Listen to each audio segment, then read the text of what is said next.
Mis queridos peregrinos, muy buenos días para todos ustedes. No sé desde dónde nos están siguiendo en el día de hoy. Aquí en Magdala son las 7 de la tarde, ya oscureció, y en la Ciudad de México son las 11 de la mañana. Desde donde nos estén mirando y siguiendo, les quiero dar un saludo muy cordial desde la Tierra Santa, desde Magdala. Y tenemos hoy el gusto y el honor de dar un poco el pistoletazo de la peregrinación con esta primera entrevista. Va a seguir otra segunda el miércoles y otra el viernes en la tarde a la misma hora, con los diversos personajes que han ido participando, interviniendo en la preparación de nuestra quinta peregrinación virtual desde Tierra Santa, peregrinación de la libertad, recorriendo la Tierra Santa de la mano de Moisés. Tengo que confesarles que es la peregrinación quizá que me da más ilusión, más entusiasmo. La he soñado, la he deseado desde hace un año que le íbamos a hacer. Recordarán que teníamos programada hace un año la peregrinación del Éxodo, pero por motivo del Omicron, que se extendió muchísimo en esos días, tuvimos que cambiar a la peregrinación de la mano de la iglesia, a la peregrinación de la gracia. Bien, pues tengo el gusto de presentarles al arquitecto, queridísimo amigo, desde hace mucho tiempo conocido por diversos canales y en diversas ocasiones, don Jaime Rodríguez, que está con nosotros esta tarde. Jaime, buenas tardes, qué gusto, bienvenido a nuestra plataforma. Espero que nos escuches bien, que todo esté bien. Padre Juan, buenos días desde México, buenas noches en Magdala, Jaime Domínguez. Pues nada, listos para comenzar con la peregrinación del Éxodo. Nosotros comenzamos ya con ello diseñando hace un año más o menos, ¿no? Pero bueno, estoy encantado y me siento muy honrado de estar con ustedes para darle el banderazo a la salida de esta gran peregrinación del Éxodo, Padre.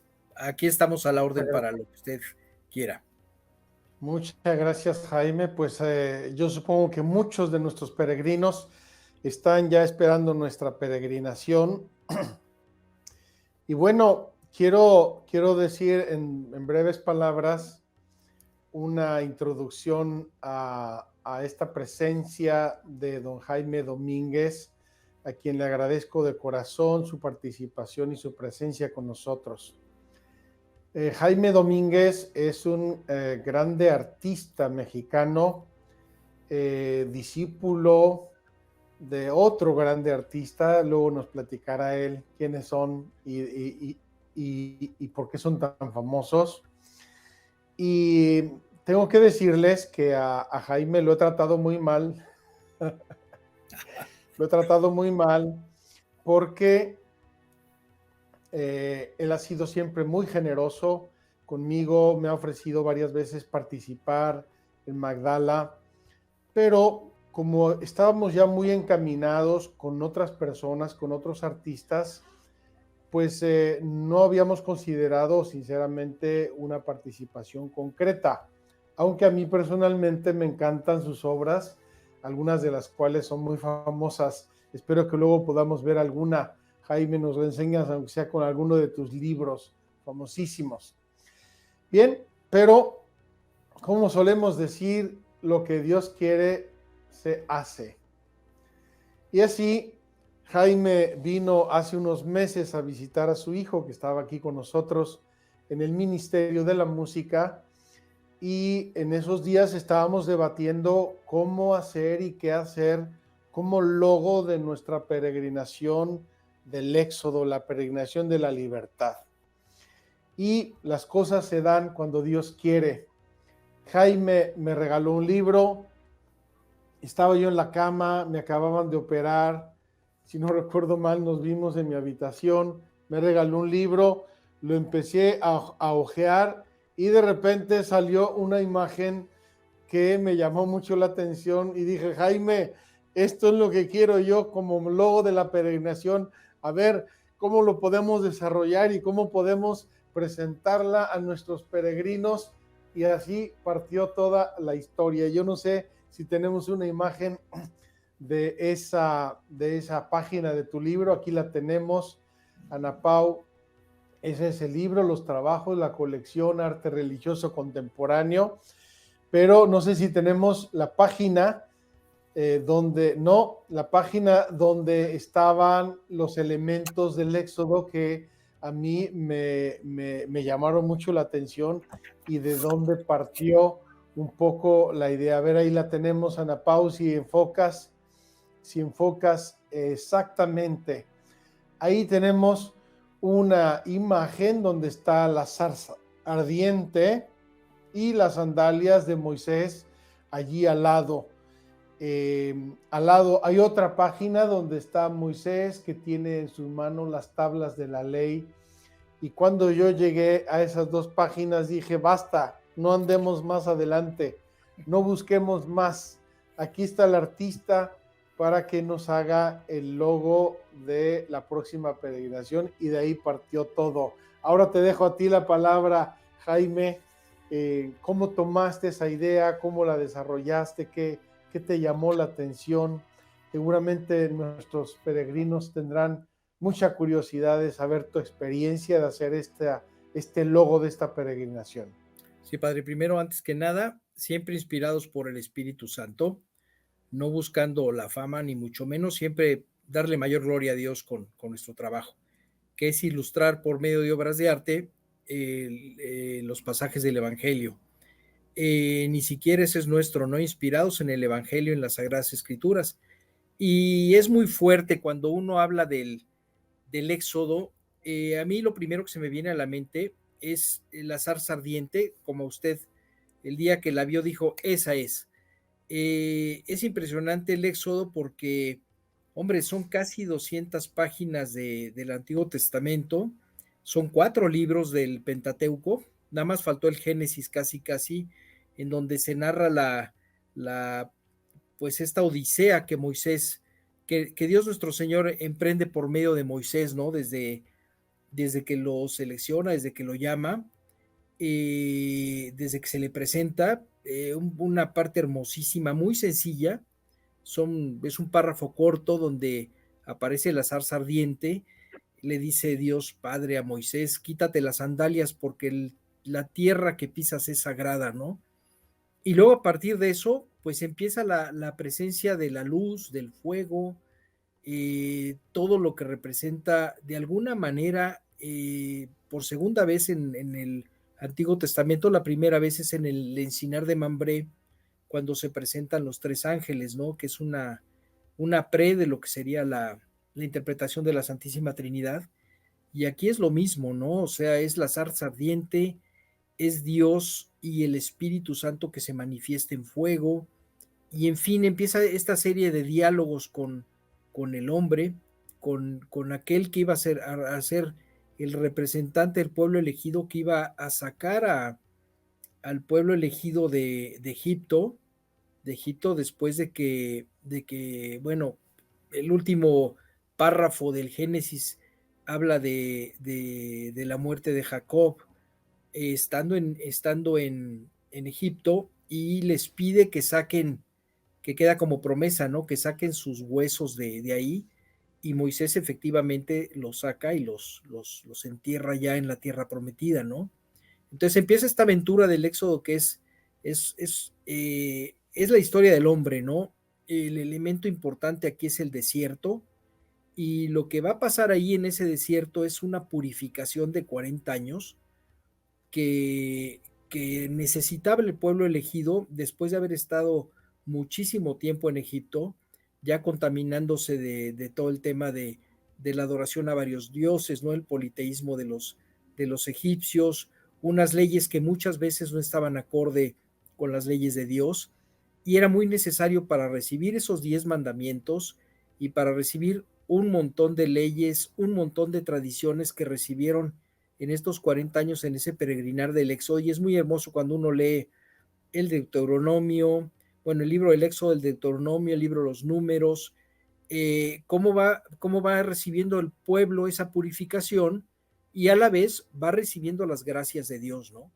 Entonces, es una riqueza impresionante el pueblo hebreo, por eso es tan importante Moshe Rabenu, como le dicen ellos, el Rabí Moshe, es tan importante este profeta porque no tan solo lo saca de Egipto, sino que le arranca a Dios de alguna manera unas gracias sorprendentes desde las plagas, la manera en la que se para el Mar Rojo, las pruebas que Dios les va poniendo al pueblo elegido y a Moisés, ¿no?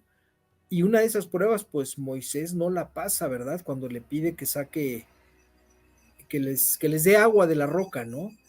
Y dice un rabino por ahí, esa fue la prueba que Moisés no pasó y por eso no vio la tierra prometida. Dice, ah, caray, ¿por qué? Porque le pegó 2 veces a la roca.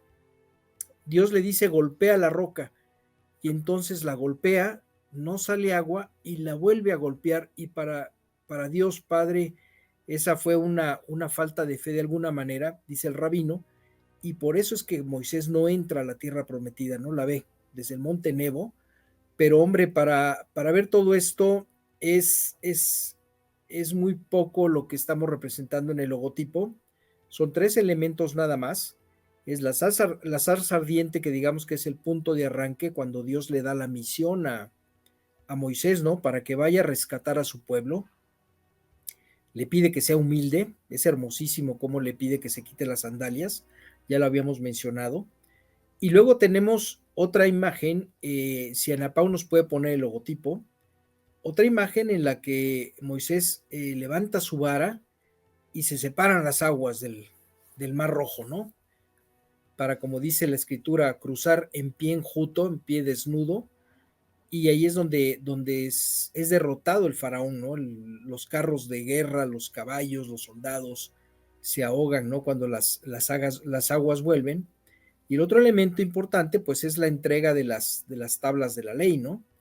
Pero el Éxodo, y ya lo irán viendo a lo largo de esta peregrinación, hombre, el Éxodo es hablar del primer templo, ¿no? De ese templo que iban montando y desmontando, ¿no? De esa casa de campaña que luego Dios Padre le increpa a David, ¿no? Le dice, ustedes viven en casas de cedro, en palacios de cedro, y yo sigo habitando en una tienda de campaña, ¿no? Bueno, pues se habla mucho de esa tienda de campaña en la que estaba la presencia de Dios. Se habla del arca de la alianza tan importante, se habla de los pactos, de cómo Dios elige a Aarón como representante de la tribu de Leví, como sumo sacerdote, de lo que iba a ser el pueblo elegido con todas sus liturgias. En fin, ¿no? Es muy rico todo el tema del Éxodo. Y si queremos conocer de alguna manera al pueblo elegido, pues ahí está la historia del pueblo elegido, ¿no? Ahí está digamos que la esencia de lo que Dios vio, así como su gran sueño de lo que debería ser el pueblo de Israel, ¿no? Un pueblo monoteísta que en aquel primer mandamiento, ¿no? De las tablas, Shema Israel, Dios es uno, Dios es único, ¿no? Desde ese momento ya Dios pone ese sello de lo que quería que ese pueblo elegido fuera, en un pueblo monoteísta que solo le rindiera culto a él, ¿no? A Adonai Eloheinu, Adonai Ejad. Adonai, recordemos que es una de las maneras, el pueblo hebreo, sabemos que no menciona el nombre de Dios, ¿no? Dicen que es impronunciable, que el sacerdote entraba inclusive en el Santo Santorum del templo, ahí donde solo entraban una vez al año un sacerdote escogido y pronunciaba aquel nombre de Yahvé la única vez en su vida, ¿no? Era tan sagrado aquello, ¿no? Entonces, aquí el Adonai del Shema Israel es el Dios de la misericordia. Es una de las maneras de llamar a Dios Padre, ¿no? Otra de las maneras, por ejemplo, es Elohim, que es cuando el Señor Jesucristo repite aquel salmo de Elías en la cruz, ¿no? Elohim, Elohim, Lema Sabactani, y ese Elohim, a diferencia del otro nombre, es Dios juez, ¿de acuerdo? Entonces, ellos van dando estas atribuciones de las características de Dios, del Dios de la misericordia, el Dios bueno, Adonai, el Dios justo, Elohim, y así lo vamos viendo a lo largo del Antiguo Testamento en distintas maneras de nombrar a Dios, ¿no? Bueno, pues aquí en el libro, en estos 4 libros que narran ese éxodo, esos 40 años de purificación, esos 40 años de prueba, 40 años en los que me imagino yo al pueblo hebreo saliendo de Egipto, pues cargados con sus cositas, ¿no? Porque finalmente el faraón les da permiso de abandonar Egipto, y entonces pues llevaría sus carretas con sus animalitos, con sus pertenencias más queridas y todo eso se fue quedando a lo largo de esos 40 años en el desierto. ¿Por qué? Porque pesaban, porque pues probablemente las personas fueron muriendo. De hecho, toda la generación que sale de Egipto, nadie ve la tierra prometida, todos quedaron junto con sus pertenencias a lo largo del desierto, ¿no?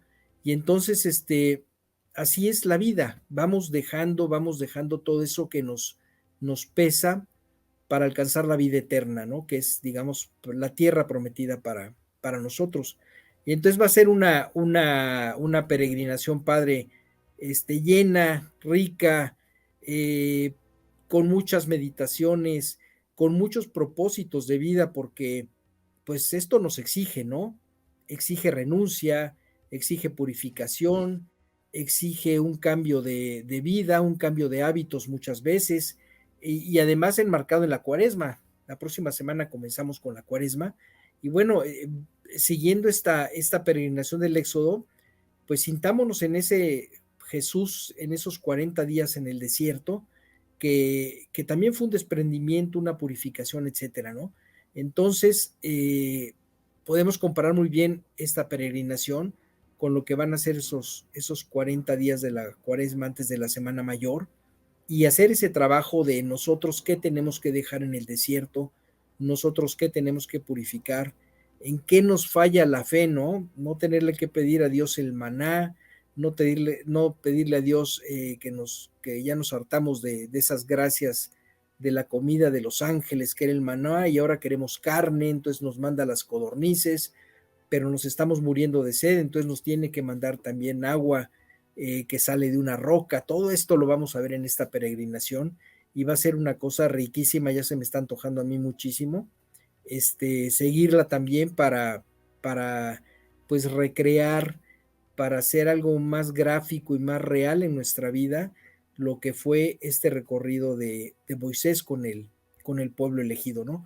Es un logotipo muy sencillo, como les decía, circular, porque de alguna manera el éxodo es una peregrinación, es un círculo, tiene un principio, tiene un fin, como un círculo también, y bueno, los elementos importantes, Dios Padre, su ley, y el hombre que actúa siguiendo la voluntad de Dios, que en este caso es nuestro guía de la peregrinación del Éxodo, que va a ser Moisés, ¿no?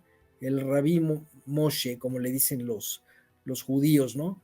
Entonces, este gran personaje, él también se cayó, él también falló, él también tuvo sus dudas, él también, siendo quien era, pues, instrumento de Dios, pero siendo hombre, pues también se quebró, también dudó. Él pensó en varias ocasiones, lo dice, ¿no? Es que este pueblo que es muy terco, ¿no? ¿Por qué me pides que sea yo su guía si yo no, pues no tengo los atributos para poderlos llevar, ¿no? A la tierra prometida? Él sintiéndose humilde, sintiéndose débil, sintiéndose incompleto, sin embargo, cumple la misión hasta el final, aunque como sabemos, bueno, pues no entró en la tierra prometida, pero Dios le permite ver desde el monte Nebo, todo ese lugar en el que iban a habitar, ¿no? Que habitaban otros, que inclusive había gigantes, que había que sacarlos, que había que luchar, y ya todo eso lo vamos a ir viendo a lo largo de los libros subsiguientes a los libros del Éxodo, ¿no? Pues es lo que representa este logotipo, padre. Me da muchísimo ¿Qué gusto, le me digo? encanta, y veo los comentarios de la gente, que les gusta mucho, que está precioso. Una pregunta, Jaime. Sí, Tú padre. tuviste que hacer una elección de elementos porque el Éxodo es riquísimo de figuras. Tenemos la serpiente de bronce, tenemos el tabernáculo, como ya mencionaste, tenemos todo lo que es Egipto, pirámides, muchísimas cosas. ¿Hiciste de algún modo una elección de elementos? ¿Te costó o te fuiste directo a los elementos más característicos, más centrales del libro del Éxodo? Bueno, usted me facilitó mucho las cosas porque ya me había dicho, yo quiero la zarza ardiente y las tablas de la ley. Entonces, esa fue su elección. Y entonces a mí me tocaba cerrar el círculo y sí, tuve que poner sobre la mesa del diseñador todos estas notitas, ¿no?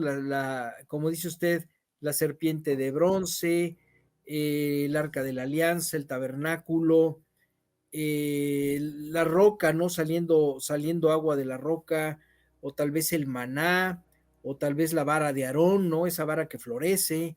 En fin, son muchos los elementos figurativos que ahí se narran, pero yo lo que quise con el elemento que a mí ya me tocaba era decir, mira, tenemos que poner que esto fue un antes y un después.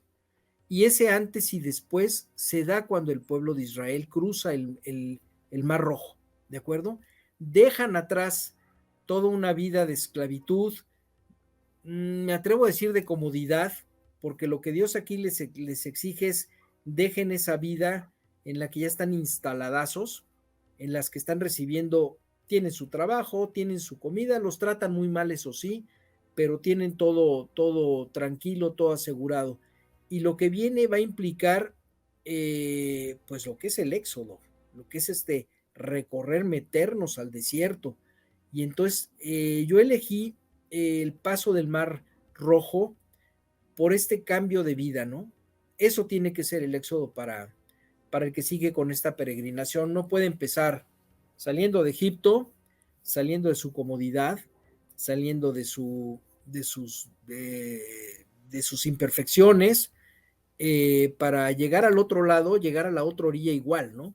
No, tenemos que llegar a la otra orilla y empezarnos a purificar, ¿no? Por eso fue la elección de cómo se separan las aguas, ¿no? El antes y el después. Y aquí, de alguna manera, en el antes, recordemos que había una columna de fuego que iba siguiendo al pueblo elegido antes de llegar al mar. De alguna manera, era la columna de fuego la que protegía al pueblo, ¿no? Así como que la retaguardia. Y de alguna manera quedó en el logotipo la zarza ardiente, ¿no? El fuego, la presencia de Dios entre nosotros, de alguna manera protegiéndonos, cuidándonos, y enfrente la gran promesa que son las leyes, ¿no? Las leyes de alguna manera, este decálogo es un manual de supervivencia, para ellos en el desierto, pero también para nosotros en la vida. Entonces, mucha gente he oído, ¿no? Que dice, no, hombre, es una lata los 10 mandamientos, además, es pura negación y no hagas esto y no hagas el otro, espérame tantito, o sea, es que si lo haces, no vas a llegar al final. Es que de alguna manera es tu salvoconducto seguir ese manual para poder llegar al final, ¿no? Entonces, obviamente, no todo tiene que ser color de rosa, bonito, feliz, etcétera, etcétera. Muchas veces la vida implica renuncias y en los 10 mandamientos, pues de alguna manera te están recordando el más importante de todos, ¿no? Amarás a Dios sobre todas las cosas y ya con ese bien entendido y bien colocado en nuestro corazón, lo demás ya digamos que es plano, ¿no? Entonces, de alguna manera la selección de elementos es la presencia de Dios, la zarza ardiente, la manera en la que tenemos que, como Dios le pidió a Moisés, que ver cuál es su plan en nuestra vida, o sea, con humildad, esas pequeñas sandalias, ¿no? Quítate las sandalias porque la tierra que pisas es sagrada. Y así tenemos que ver nosotros las cosas de Dios como algo sagrado y tenemos que ser humildes ante eso, entrar en el mar, dejar la orilla de la comodidad para entrar en la orilla de lo que es el recorrido hacia, para nosotros, la vida eterna, para ellos la tierra prometida, con la promesa de los mandamientos de Dios, con la promesa de que la tierra a la que vamos a llegar mana leche y miel, etcétera, etcétera, ¿no? Y ahora pues nosotros la verdad es que la tenemos muy fácil porque pues ellos tuvieron que hacer un tema de fe muy, muy, muy importante, no había nada, ¿no? Nosotros ya vimos eso y nosotros ya vimos la pasión y la resurrección de nuestro Señor Jesucristo, y nosotros ya tenemos a San Pablo, y nosotros ya tenemos a la iglesia, y nosotros tenemos diario los sacramentos, y nosotros tenemos la Santa Misa y la palabra de Dios. En fin, ya los que estamos de este lado, Moisés salió 1500 años antes del Señor Jesucristo, o sea que ya pasaron 3500 años desde entonces. Pues nosotros tenemos todo ese tiempo de gracias, de que ya vino el Mesías, de que nuestro Señor Jesucristo se queda con nosotros en la Eucaristía. Entonces, pues la tenemos muy fácil, ¿no? Para nosotros cruzar el Mar Rojo es algo francamente fácil con todos esos apoyos. Hagamos a plomo esos apoyos, usémoslos para esta cuaresma, para esta peregrinación del Éxodo, ¿no? O sea, tener la misa diaria, tener la Eucaristía, por supuesto, el sacramento de la reconciliación, importantísimo. Para el que esté enfermo, vaya a ser operado, también el sacramento de la unción de los enfermos. En fin, tenemos todo un kit de supervivencia para alcanzar el otro lado, la otra orilla, que es la vida eterna. Muy generoso Dios de su parte, dándonos todo esto, ¿no? Entonces, de alguna manera, Padre, podrían ser los elementos, pero me gustó ordenar esto, ¿no? La presencia de Dios, su ley, su promesa y el esfuerzo que tenemos que hacer nosotros en todo este plan de Dios, cruzando ese Mar Rojo, que implica dejar y tomar. Me encanta. Fíjate que desde que comenzamos a planear esta peregrinación, y como dije al inicio, fue desde hace un año, porque estaba pensada para la cuaresma del 2022 y no pudimos realizarla en esa ocasión. Desde ese momento yo pensé con el equipo, con todos los participantes que estaban aquí en ese tiempo, que el Éxodo, los mandamientos de Dios y sobre todo la alianza con Dios es el camino de la verdadera libertad.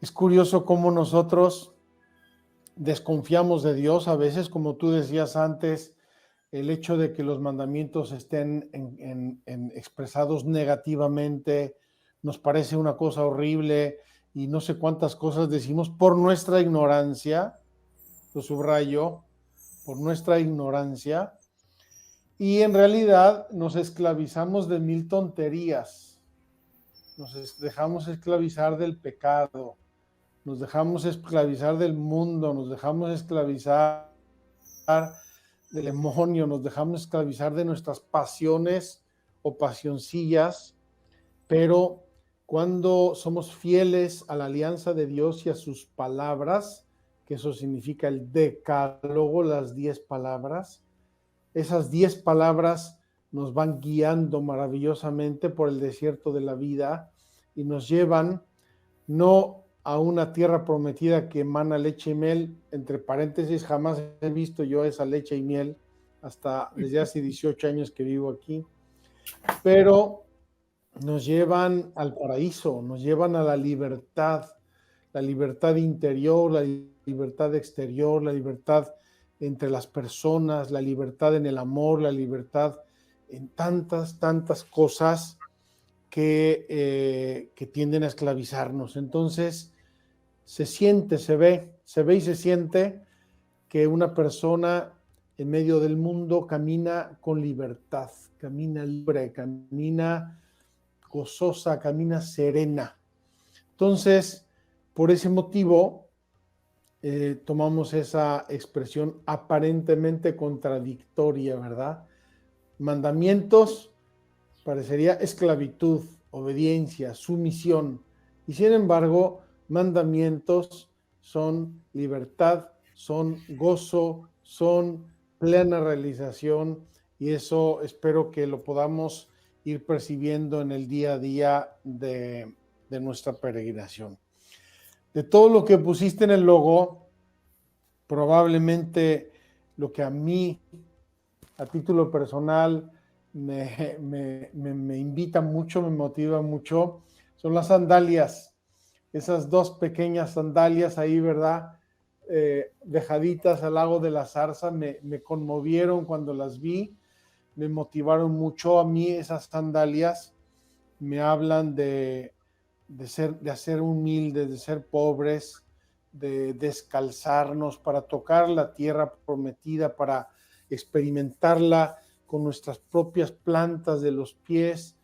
Y yo quisiera desde ahora invitar a nuestros peregrinos virtuales a que se dejen tocar por esa tierra prometida. Espero y le pido a Dios que lo que vamos a intentar transmitirles y mostrarles les haga tocar con su alma la tierra prometida, pero para eso se tienen que descalzar, es decir, tienen que ser humildes, tienen que ser sencillos, tienen que ser transparentes como niños para que el mensaje de Dios cale profundo en nuestras almas.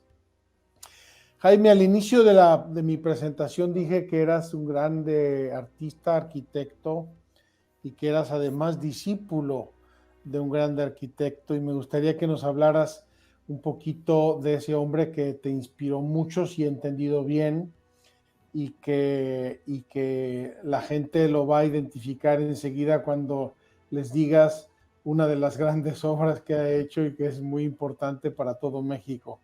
Platícanos algo de él y de tu relación con él. Sí, estamos hablando de Fray Gabriel Chávez de la Mora, monje benedictino de la abadía del Tepeyac, aquí en la Ciudad de México. Fray Gabriel es un referente muy importante. Yo diría que en el mundo hay muy pocos. Él acaba de fallecer el 17 de diciembre. Yo tuve una relación profesional y de amistad con él casi de 30 años. Yo lo enmarco en el proyecto de arte religioso contemporáneo que empezó en 1988, de alguna manera llevar por medio de obras de arte, ya lo dije antes, ilustrar los pasajes de las escrituras, del Evangelio por medio de obras de arte, para que de alguna manera predicáramos de una manera más gráfica todo esto, ¿no? Y en aquel entonces, cuando comenzamos en el 1988, no había internet, importante. Probablemente muchas de las personas que nos estén escuchando no saben esto de que, ¿cómo que no había internet? Siempre ha habido, no había internet. Entonces, toda la información que teníamos en aquel entonces era por medio de revistas, y las revistas de arte en concreto, lo que mostraban, sí lo mostraban, y había promoción y grandes exposiciones, eran obras sacrílegas, eran exposiciones sacrílegas, un ataque a la iglesia, a la escritura, a su contenido muy importante, y era muy raro ver, o casi no se veía, alguna exposición o algún artista que estuviera dedicando al arte sacro contemporáneo. Y entonces nace este proyecto Arte Religioso Contemporáneo para buscar esos artistas. En aquel entonces era muy difícil, y el Espíritu Santo, que siempre ha sido generoso, me pone en el camino de este hombre, de Fray Gabriel, y entonces ingreso yo al claustro benedictino como su discípulo. Decir ingresar a un claustro benedictino es importante, porque recuerdo que los primeros proyectos que hicimos conjuntamente, pues los hacíamos fuera del claustro, hasta que llegó un día en el que al tercer proyecto ya llegó el abad y me dijo: ya eres parte del claustro, ya puedes entrar, ¿no? Y entonces ya entra uno al monasterio y ya trabaja uno dentro del monasterio en todo esto. Y entonces somos pocos los que lo hacemos. En aquel entonces, 1993, en todo el mundo éramos 6 personas, y yo era el único laico. Los demás eran monjes principalmente benedictinos y dominicos. Y sabíamos que éramos 6 porque a todos los congresos de liturgia y arte sacro que se hacían en Roma, en México, en España, éramos los 6 que asistíamos.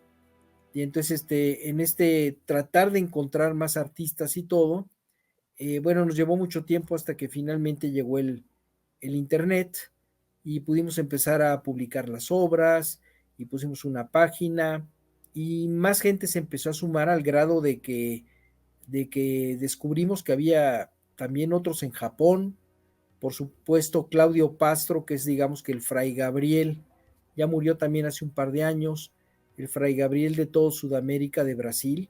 La obra de Claudio Pastro hoy la vemos sobre todo después de Aparecida, por todo el Brasil y por todo Sudamérica, es muy importante la obra de este hombre. La de Fray Gabriel la vemos principalmente en México, en Estados Unidos, en Europa, y ahora últimamente descubrimos una beta muy importante también en Ucrania y en Polonia.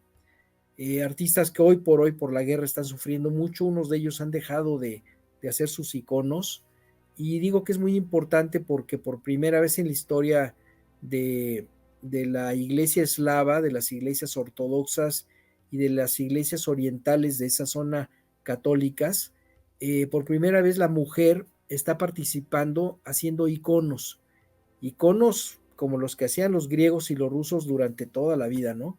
Bueno, pues ahora tenemos esa sensibilidad que la mujer expresa en sus obras de arte, haciendo estos iconos, y entonces es una fuente de renovación muy importante en el arte sacro contemporáneo. Artistas de todas las épocas del Concilio Vaticano II para acá, francamente muy pocos, y Fray Gabriel fue un pulmón de aire, fue una reserva en la que se gestó todo este movimiento del arte sacro contemporáneo, como los monjes benedictinos de todas las épocas. Los grandes restauradores son benedictinos, dominicos también, pero en los monasterios se siguió haciendo todo esto, ¿no? En algún momento fuimos juntos a Vallermo, en California, en la Sierra de San Gabriel, al norte de Los Ángeles, un monasterio ahí que no llega a uno si no es de veras por invitación y llevado, ¿eh? Y es una gran reserva también de arte sacro, benedictina, y entonces digamos que mi fuente es esa, ¿no?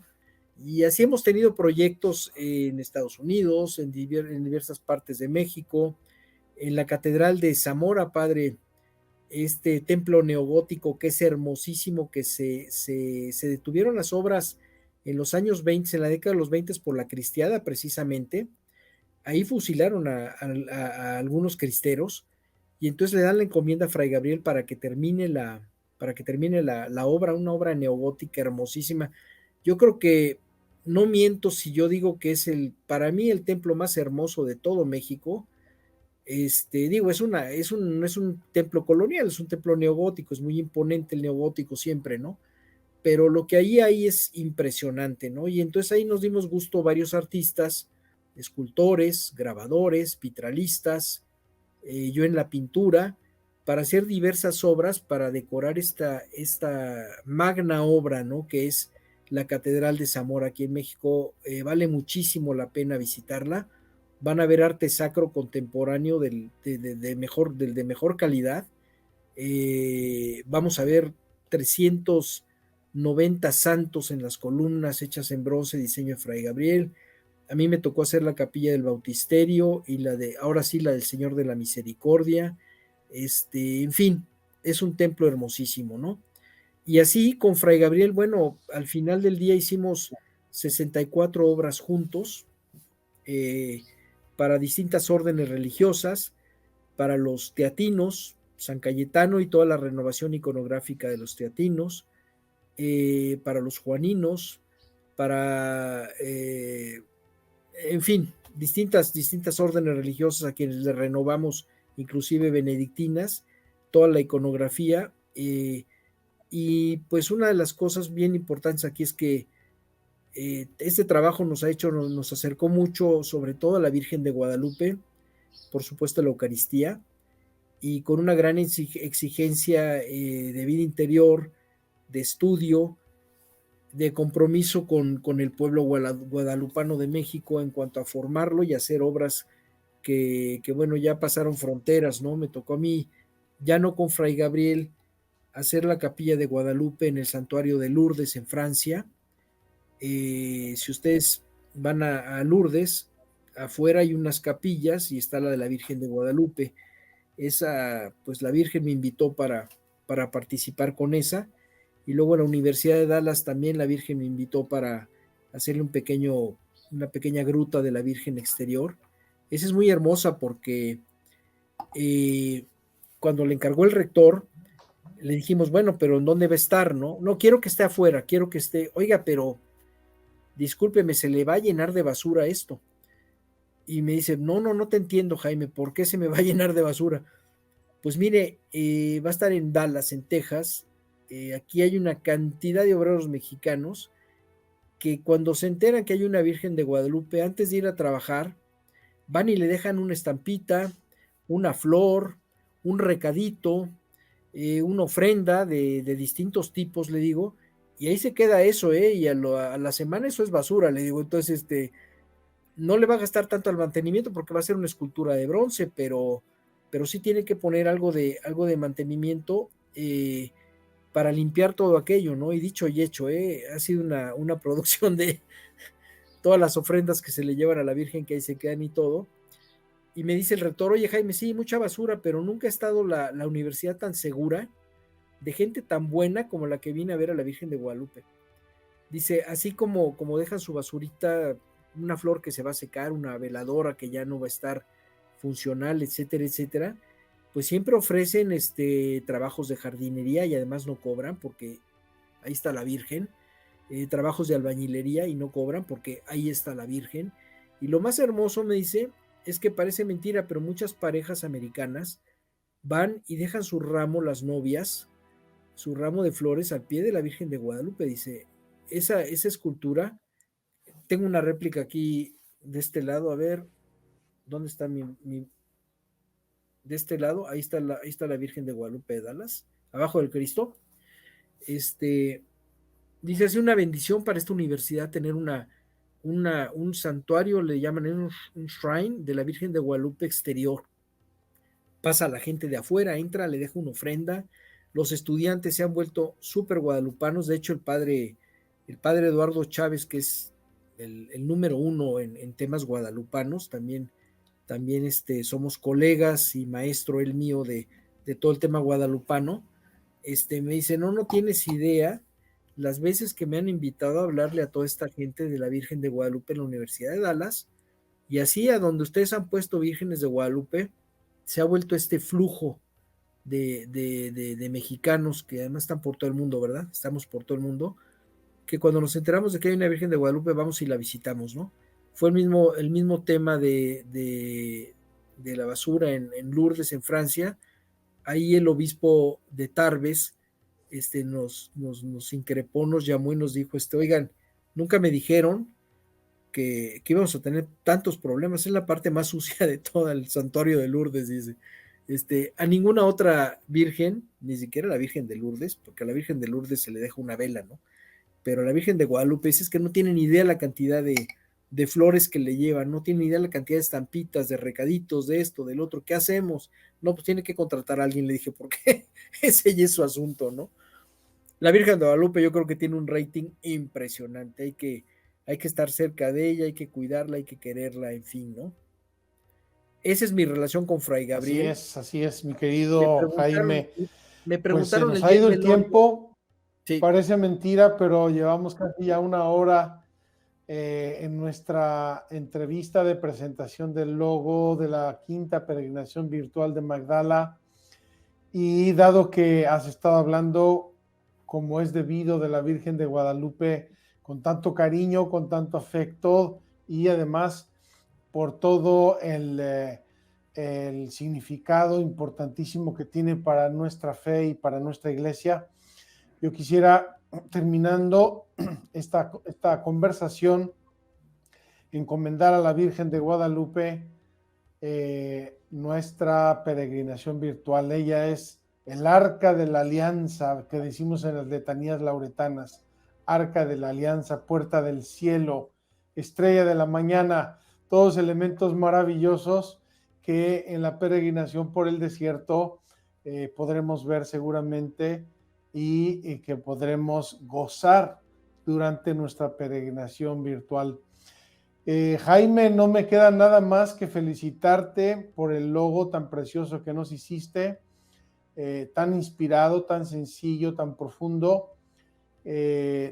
Recordar a nuestros amigos y peregrinos virtuales, queda una semana exacta, dentro de 8 días estamos haciendo la primera plática introductoria, que será el lunes 20 de febrero, el 21 de febrero, segunda plática introductoria, y el miércoles de ceniza partimos para el desierto a hacer nuestro éxodo de este año. Bien decía Jaime al inicio que la Cuaresma siempre ha sido considerada un tiempo de oración, de sacramentos, de retiro. Espero que para nuestros amigos y peregrinos virtuales también esta peregrinación cuaresmal sea una especie de retiro, una especie de purificación, de acercamiento al misterio de Dios. Tenemos que llegar al día de Pascua y renovar nuestra alianza nueva y eterna en Cristo resucitado. Jaime, mil gracias por tu participación, por el logo, por todo. Saluda a tu familia, saluda a Jaime, tu hijo, que estuvo por aquí cantando para nosotros muchos meses. Les deseo lo mejor y quedamos emplazados a vernos dentro de 2 días con la entrevista a uno de los que han compuesto la música de Magdala, y dentro de una semana comenzar la peregrinación del Éxodo. Que Dios te bendiga mucho y muchas gracias. Saludos a todos nuestros peregrinos y amigos, familia de Magdala, que Dios los bendiga a todos. Gracias.